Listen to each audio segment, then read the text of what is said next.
Good morning everyone. हमारी RSCIT में I learn की सीरीज चल रही थी और उसमें हमने 6 असेसमेंट कंप्लीट कर लिए थे। आज की क्लास में हम बात करेंगे असेसमेंट नंबर 7 की, जिसका नाम है मोबाइल डिवाइस या स्मार्टफोन के साथ में कार्य करना। तो चलिए स्टार्ट करते हैं। पहला प्रश्न, ब्लूटूथ क्या है? तो इसका आंसर हो जाएगा एक कम दूरी की वायरलेस कम्युनिकेशन तकनीक। प्रश्न नंबर 2, ब्लूटूथ की सामान्य अधिकतम रेंज मीटर में क्या है? यानी कि ब्लूटूथ कितने मीटर की रेंज तक कार्य करता है? तो आंसर हो जाएगा 10 मीटर तक। ध्यान रखना, अगर ब्लूटूथ की जगह पर वाईफाई की रेंज पूछ ली जाए तो वाईफाई की जो रेंज होती है ना, वो होती है 100 मीटर। क्लियर? अगर आपसे ब्लूटूथ की रेंज पूछे तो 10 मीटर बताना है और वाईफाई की रेंज पूछे तो 100 मीटर बताना है। क्लियर? प्रश्न नंबर 3, ब्लूटूथ में एक्सेस विधि है तो इसका नाम है TDMA।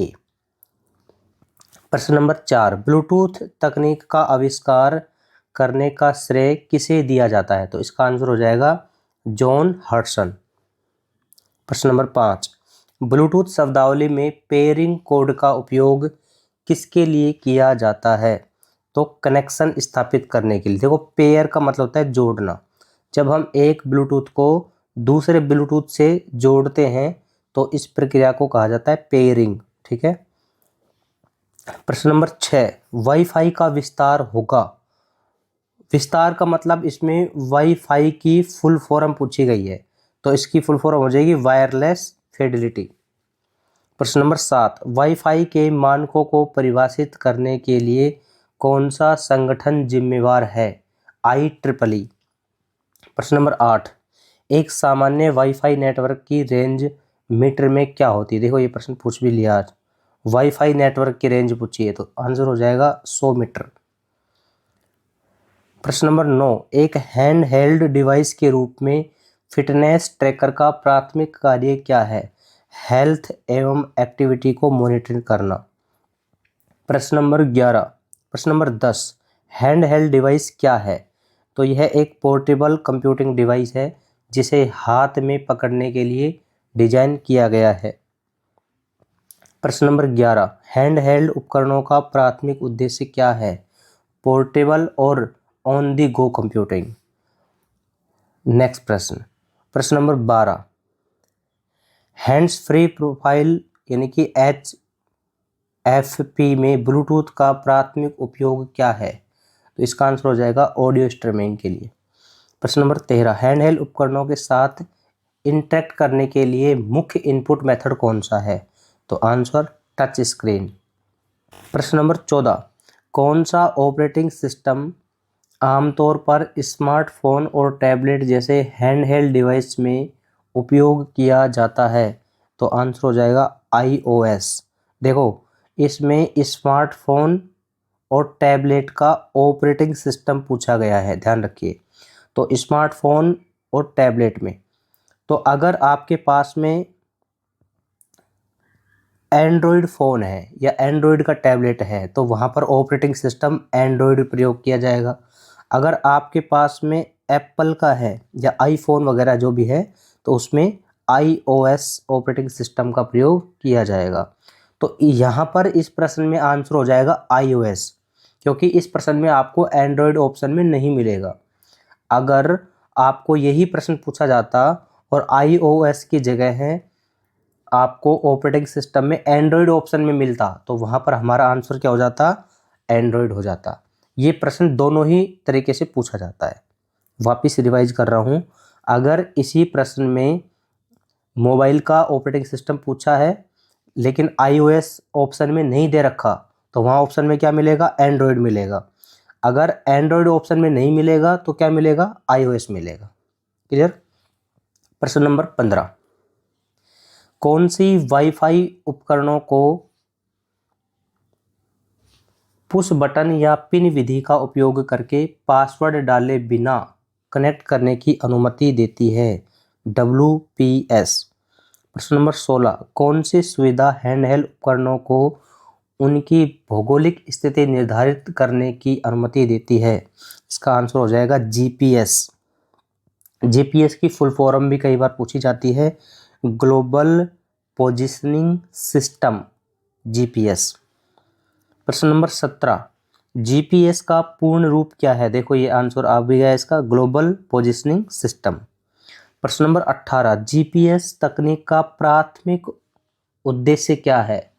तो नेविगेशन एवं लोकेशन को ट्रैक करना। आपने देखा होगा कि जब जो ट्रांसपोर्ट कंपनी वगैरह होती है, जिनकी बस वगैरह चलती है या ट्रक वगैरह चलते हैं, तो उनमें वो जीपीएस लगा देते हैं, तो उनको पता रहता है कि उनके जो ट्रक है या बस है वो किस रूट पे जा रहे हैं और फिलहाल किस लोकेशन पर है। तो उस लोकेशन को ट्रैक करने के लिए या उसकी दिशा को ट्रैक करने के लिए जीपीएस लगाया जाता है।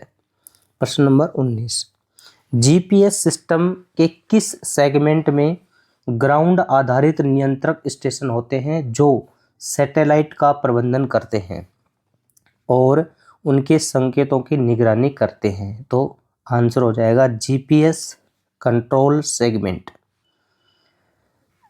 प्रश्न नंबर 20, निम्नलिखित में से कौन सा वाईफाई सुरक्षा प्रोटोकॉल सबसे सुरक्षित माना जाता है?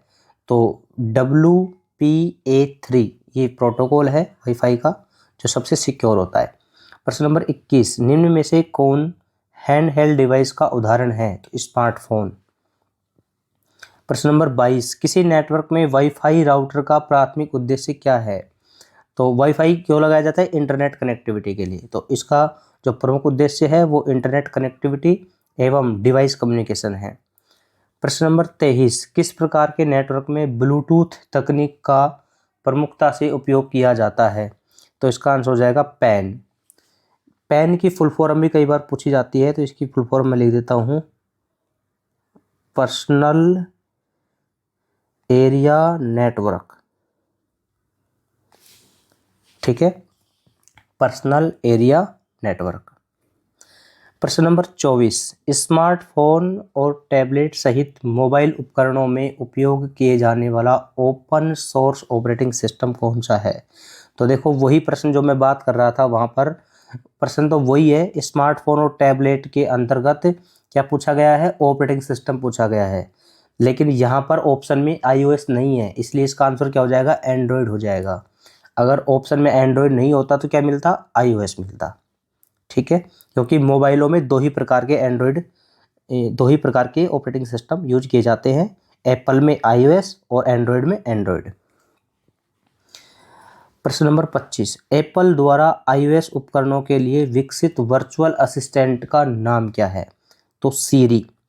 जब भी हम एप्पल के मोबाइल में कोई कमांड देते हैं तो पहले बोलते हैं hi Siri call to Praveen, जिसको भी कॉल हमें लगाना होता है वो हम बोल देते हैं। या कोई भी काम अगर आपको अलार्म सेट करवानी है एप्पल के फ़ोन में, तो फ़ोन को बिना टच किए हुए हम सीरी को कमांड देते हैं कि hi Siri set the alarm of 10 AM, जो भी आपको जिसकी भी अलार्म जिस टाइम की चाहिए होती है। ठीक है, तो ये वर्चुअल असिस्टेंट के रूप में काम करता है सीरी। प्रश्न नंबर 26, अतिरिक्त गैर जीपीएस डेटा स्रोतों का उपयोग करके जीपीएस सिग्नल को परिष्कृत करने की प्रक्रिया को कहा जाता है? तो इसका आंसर हो जाएगा जीपीएस करेक्शन। प्रश्न नंबर 27, निम्न में से कौन कम दूरी और उच्च गति संचार के लिए आमतौर पर इस्तेमाल किए जाने वाला वाईफाई फ्रीक्वेंसी बैंड है? उच्च गति संचार के लिए तो 5 गीगाहर्ट्ज 5GHz।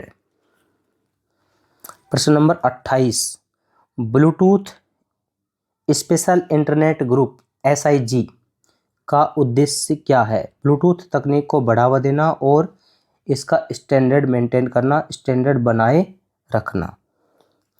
प्रश्न नंबर 29, ब्लूटूथ 5.0 की अधिकतम डेटा स्थानांतरण दर क्या है?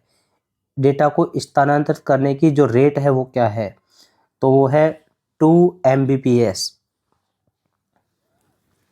प्रश्न नंबर 30, ब्लूटूथ तकनीक किस फ्रिक्वेंसी रेंज में काम करती है?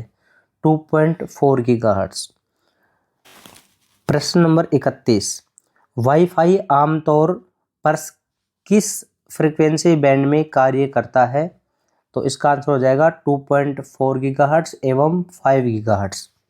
प्रश्न नंबर 32, कौन सा iOS फीचर उपयोगकर्ताओं को उपयोग उपकरणों के बीच निर्बाध रूप से स्विच करने और अपने कार्य को जारी रखने की अनुमति देता है?